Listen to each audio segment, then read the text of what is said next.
Chapter 1. Shannon Grayson. The pump made a heavy, dull, clunking sound as it turned off, and Shannon Grayson scowled at it as she finished recording the relevant numbers into her logbook. $736 and change for a full tank. She could remember when fueling a semi-truck had cost half that, when that kind of money would have been enough to buy her fuel and groceries, plus pay a good chunk of her bills. At least the money for today came off a corporate expense card for cross-country Southwest trucking, rather than out of her wallet. Shannon hauled the pump from the tank and stuffed it back in the handle storage position, then snapped the tank closed. She heaved herself into the cab of her truck. A stray breeze sneaked over the door and teased the black hair gathered back into a ponytail at the nape of her neck, bringing with it the smell of diesel and old garbage. She wrinkled her nose and yanked the heavy door shut, then stowed her logbook and latched her seatbelt before she cranked the engine. The old diesel grumbled and roared to life, and Shannon went through the process of guiding her truck out of the truck stop parking lot and onto the highway. Shannon reached out and flicked the radio on, listening to the national radio station she always tuned into during her mornings on the road with half an ear, as she guided the truck down the highway toward her destination. Tensions continue to escalate overseas, with the White House responding to stalled peace talks in the Middle East. With rumors of a potential bioweapon or nuclear attack on the horizon, we go now to Alex Sanchez, reporting live from the streets of Jerusalem. Shannon tuned the voice out as she drove the last few miles, using the radio as background noise, the truck rumbling along at an easy 55 to 60 miles per hour.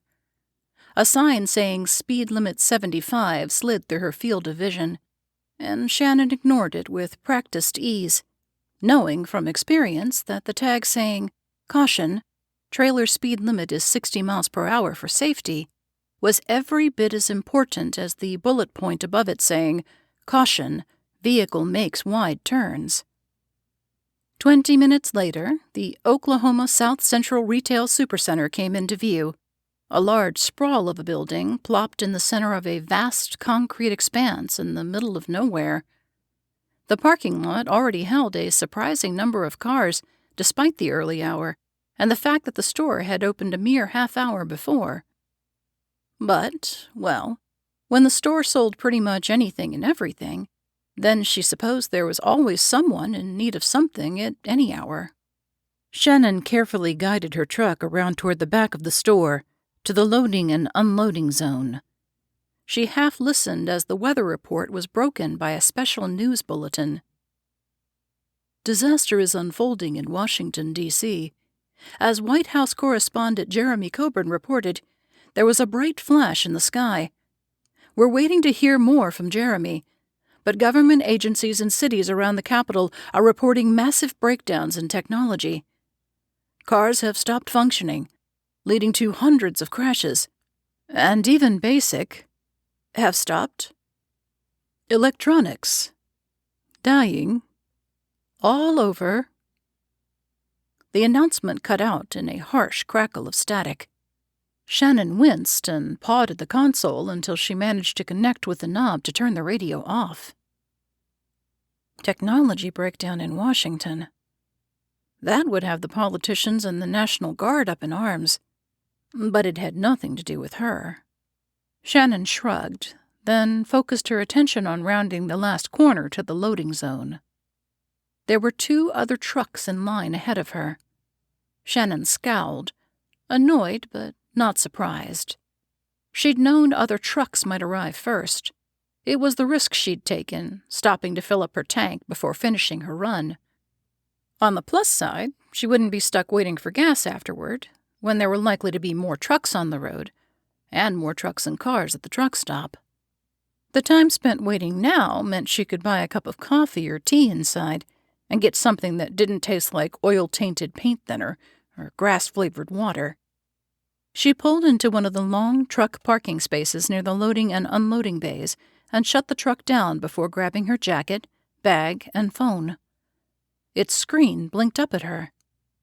There were 3 calls from an unfamiliar number, and over a half-dozen missed calls from a number labeled DS. Her scowl this time was much more heartfelt. DS. Dennis Sullivan. Her stubborn, irritating, and overly irritable witness protection officer. Why he was calling her so insistently when they'd had their weekly check-in a few days ago, she'd no idea. She called him back, but the call dropped before he even picked up. With a sigh, she stuffed the phone into the pocket of her denim jacket, slid her arms into the sleeves, and picked up the clipboard with her paperwork on it. She'd have to try him again later. She closed and locked the cab, then began making her way around to the main entrance of the store. She knew from long experience that this store didn't let people come through the service entrances unless they wore an employee badge. She made her way around the end of the building and through the sliding automatic double doors of the nearest entrance. Just inside was a young 20-something man with faint smudges under his eyes, an overbright smile, and a name tag saying Rick. Shannon pegged him as a college student surviving on coffee and too little sleep while working to pay his tuition. She moved toward him. "I need the manager." The young man's face fell, and she belatedly realized how the request likely sounded. She held up her clipboard. "I've got a truck out back. Need him to sign off on the delivery of dry grocery goods." Rick's expression cleared with visible relief. "Oh, Mr. Moshear's somewhere around here, I think. That's Noah Moshear, our day shift general manager. I can have someone page him if you need me to." There was no guarantee that having the man paged would be any faster than finding him herself. She shook her head. "Noah Moshear?" "Yes, ma'am," Rick nodded. She knew where the management offices were and headed in that general direction, detouring toward the freestanding coffee shop near the front doors. She spent 10 minutes in line, picking up a medium chai latte to offset the chill of the morning and provide a much-needed dose of caffeine.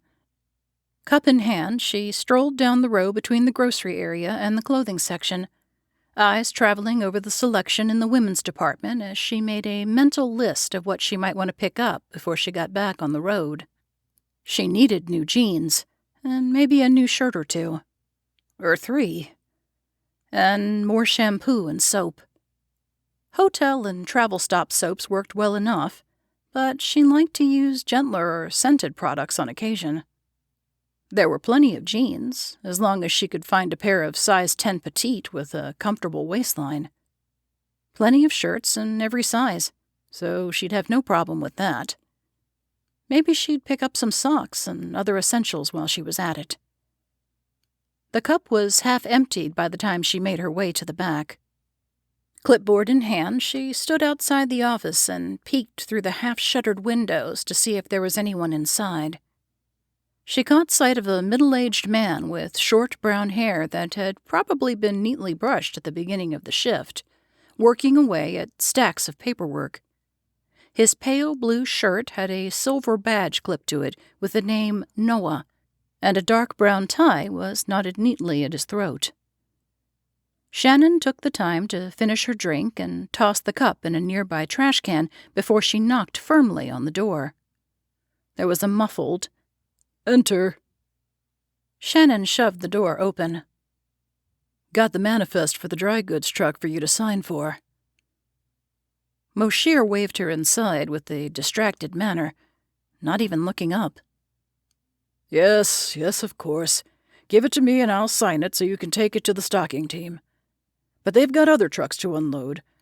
Spring break deliveries and the beginning of the summer season and the inventory build-up for the coming spring holidays. You'll have to wait your turn, unless you've got perishables." He looked up sharply. "Do you have perishables?" Shannon squashed a surge of irritation at having to repeat herself. "Non-refrigerated groceries and dry goods." Fine.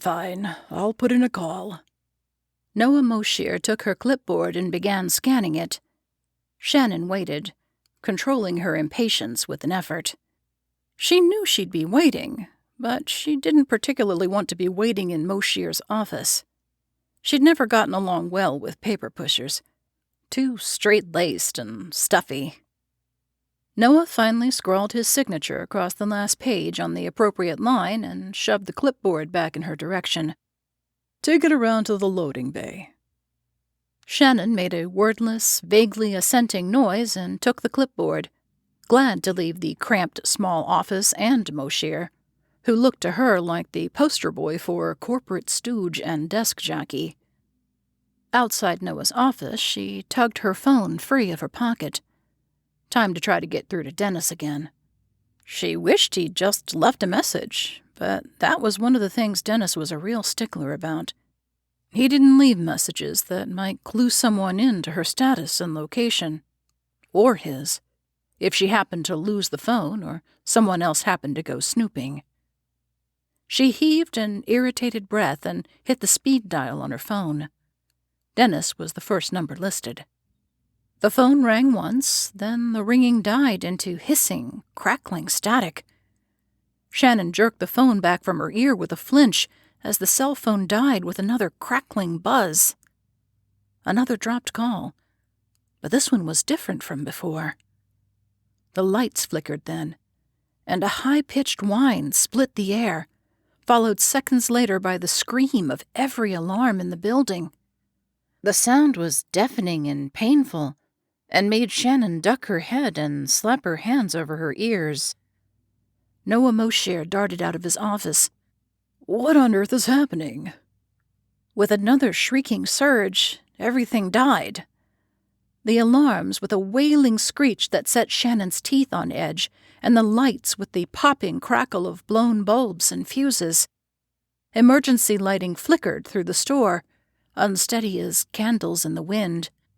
Noah yelped in terror, and Shannon's heart rate accelerated to a pounding tempo as adrenaline flooded through her body. Employees came from the rooms across the hallway leading to the emergency exit.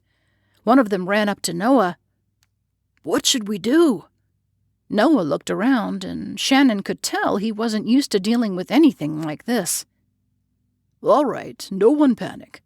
But let's head outside for now so we can clean up the glass and see about getting the power back on. I need maintenance to tell us what's going on around here." The employees, including Noah Moshir, scattered like startled pigeons in a park, and the few customers close to the employee break area rushed for the front of the store and the exits. "Lemmings," Shannon swore and spun toward the emergency exit instead. To her dismay, the door had an electronic latch mechanism, and it wouldn't respond to her attempts to open it. It was as fried and fritzed as everything else. Shannon turned on her heel and headed toward the front of the store with the rest of the mob. She'd just head to her truck and wait until things settled down. As she pushed her way toward the doors, dodging frightened patrons and partially filled carts in the dim lighting, the cell phone and clipboard were a dead weight in her hands. While she should have been paying attention to what was happening around her, she couldn't help but think about those missed calls from earlier. Why was Dennis calling? She gripped the cell phone even tighter in her hand. Was there a problem with Kim? What other reason could it be?